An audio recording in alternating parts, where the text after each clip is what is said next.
কি ঘটেছিল যখন ছোট্ট মোহাম্মদ তার চাচার বাড়িতে গেলেন আর জীবিকা উপচে পড়তে শুরু করল, এবং কিভাবে একটি নদী পথের দিশায় পরিণত হল? চলুন জেনে নেওয়া যাক।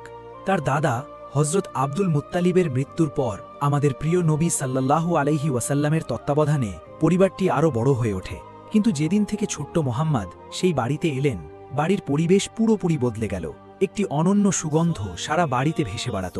যেখানে আগে খাবারের অভাব ছিল, এখন ছোট্ট মোহাম্মদ সাল্লাল্লাহু আলাইহি ওয়াসাল্লামের সাথে খাবার টেবিলে বসা খাবারে এত বরকত নিয়ে আসত যে সবাই পেট ভরে খেত।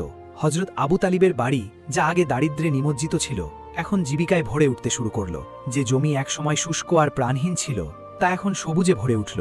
প্রায়শই দুধের পাত্র অর্ধেক ভর্তি থাকত, কিন্তু ছোট্ট মোহাম্মদ সাল্লাল্লাহু আলাইহি ওয়াসাল্লাম যখন এক চুমুক দিতেন, তখন পাত্রটি উপচে পড়ত।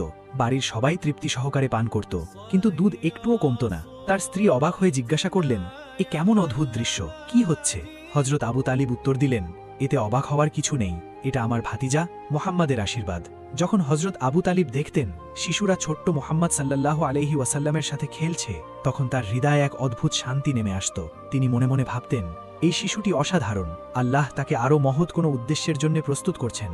তার দাদা হজরত আব্দুল মুত্তালিব ইন্তেকাল করেছিলেন, কিন্তু তার শেষ ইচ্ছা পূর্ণ হয়েছিল। হজরত আবু তালিব নবীকে সাল্লাল্লাহু আলাইহি ওয়াসাল্লাম নিজের ছেলের মতো লালন পালন করেছিলেন এবং তার জন্য সবকিছু উৎসর্গ করতে প্রস্তুত ছিলেন। একইভাবে ছোট্ট মুহাম্মদ সাল্লাল্লাহু আলাইহি ওয়াসাল্লাম হজরত আবু তালিবের বাড়ির ছায়ায় বড় হয়েছিলেন। 10 বছর বয়সে তিনি তার চাচা হজরত জুবায়েরের সাথে ইয়েমেনের উদ্দেশ্যে যাত্রা শুরু করেন। মরুভূমির উত্তপ্ত দাবদাহে কাফেলাটি ধীরে ধীরে ইয়েমেনের দিকে এগিয়ে যাচ্ছিল।